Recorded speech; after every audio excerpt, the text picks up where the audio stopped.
update on what we talked about last time with those with the workers' comp exemption, how that can really hurt you.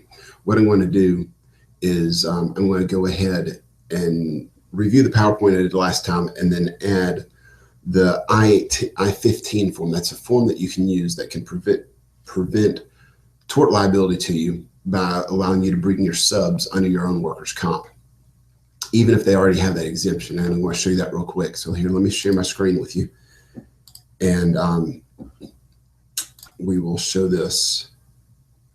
Okay, so you got me. It's again, this is Andrew Darlington with Veritas. We do home, auto, business, life, work comp, health, commercial property, anything that ends insurance, we do. Here's our website, veritasrm.com. We'll have more of these videos on there in our blog section. So if you need those, we'll continue to do those as time goes on. Now, so the dangers of workers' compensation exemption forms, we talked about that last time, so I'm going to get through it real quick. If you need any more information, just click on the other blog that talks more about this. But as you remember, if you're a general contractor, you hire subs, and then they may hire employees, or you may be a GC and the sub hires subs, or you just may hire the subs yourself and they have employees. Under workers' comp law, any of these people, as long as they're underneath you, you are covered, because workers' comp says that anybody that works on your job, you're responsible for the workers' comp. The problem that you get into, and then there you go, the claim stops where workers' comp shows up. The problem you get into is when you have someone who has signed the exemption form, and that creates the issue on there. Okay, what workers' comp does, it prevents your employees from suing you except in situations of gross negligence. Employees or subs on the job, it prevents them from doing that. Okay, what happens? Your company's assets are safe and your assets are safe in those situations. But the game changed with the exemption. We talked about how there's a tort liability. You can have a lawsuit. General contractor, subcontractor can sue the other sub, or they can sue the GC. Each one, again, can sue the general contractor when they have that exemption in place. And you're just asking for it because there's no limit on it. There's no cap. You can get sued for whatever they are. You're at the mercy of the judge and jury. But we do have a form called an I-15 form. Okay, that I-15 form looks like this.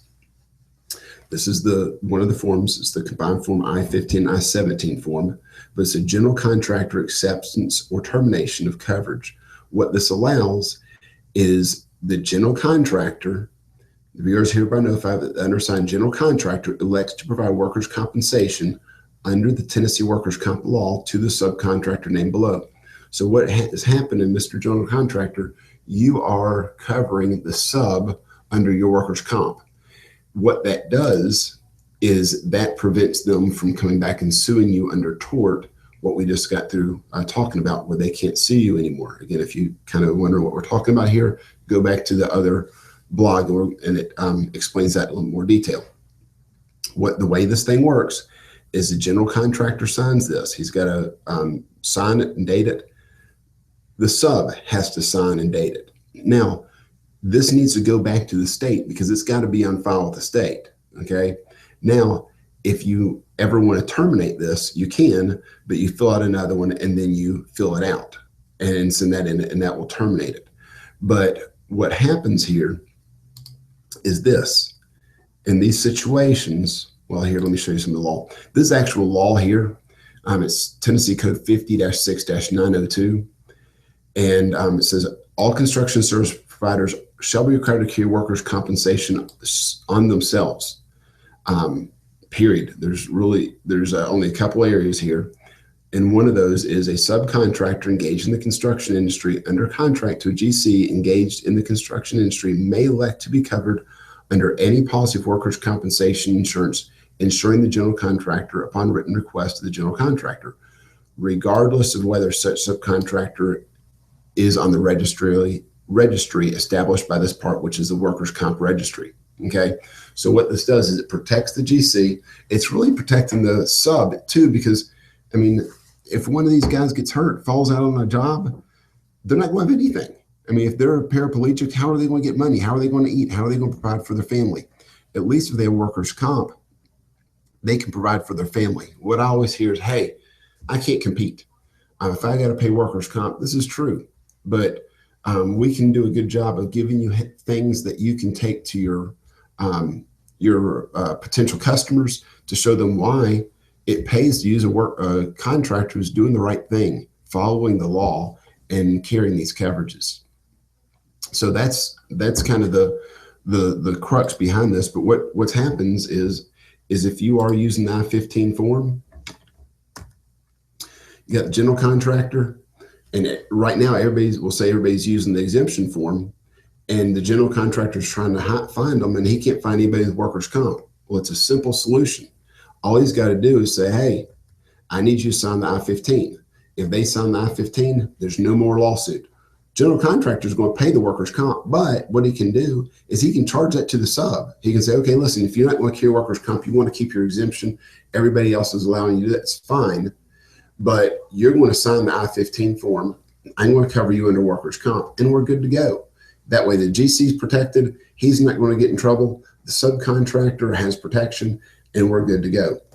It's also going to work like this as well. The general contractor can have the subcontractor file the form. Now notice, this is a subcontractor. He's still going to be able to sue the sub who originally hired him, but he won't be able to sue the general contractor. Guys, this is two situations where this is going to come up. One, a guy just doesn't have workers' comp. If a guy just doesn't have workers' comp and he's on the exemption, then just have that guy doing it. Maybe a tile guy that comes and does work for you, or a landscape guy, someone that where he can do the work by himself, and he just wants to, he doesn't want to pay for the workers' comp, so he just does the exemption form. You can do this for him. That's one situation. The other situation, which is can be a big deal too, is the guy actually may have workers' comp, but he's chosen to exempt himself out of his own workers' comp. You can tell that on the certificate, and we'll do another video. They'll say what you need to look for when you get certificates from your subcontractors so that you can make sure you're protected the proper way. But if he's exempted himself from the workers' comp and he's on the job, then you've got to make sure that he signs that I-15, or again, he's going to be able to sue you, and you don't have any protection of workers' comp, and he can sue you for whatever dollar amount that a jury will award him. In those situations, you may have a guy, and it's a big company, and the guy who's an owner and on the exemption list, he may be a guy and all he does is sit in the office all day or just play golf all day, who knows, but he's never on the job site. Don't worry about that, because he's never on the job site, not a big deal. This is for the guy who comes to your job site. He is an employee, he works on the job alongside his guys, and there's a chance he may get injured. You just don't want to take that chance. So use that I-15 form. It's a great form. It can really protect you out. It is going to cost a little more money, but what we're going at here is we really want to make sure that you're protected the right way. Again, we do all sorts of home, auto, life, business, work comp, property, everything, anything that is insurance. Our website's there, veritaserm.com, 423-292-4142 is our phone number. Call us anytime. We'd love to talk to you. Let me stop sharing this. Get back there. If there's a certain subject you want us to blog on, you want us to do some research on, figure it out, and get you the information, more than likely we already have that. We can get it done out. Right to the next one we're going to do is going to be on certificates of insurance. I know that's a big question. A lot of my contractors have what needs to go on there, why, and that type of thing. What's the best way to protect them? We're going to do that, but if there's anything else you need to let us know. Thanks for taking the time to watch it, and give us some feedback so we know how to help you guys better.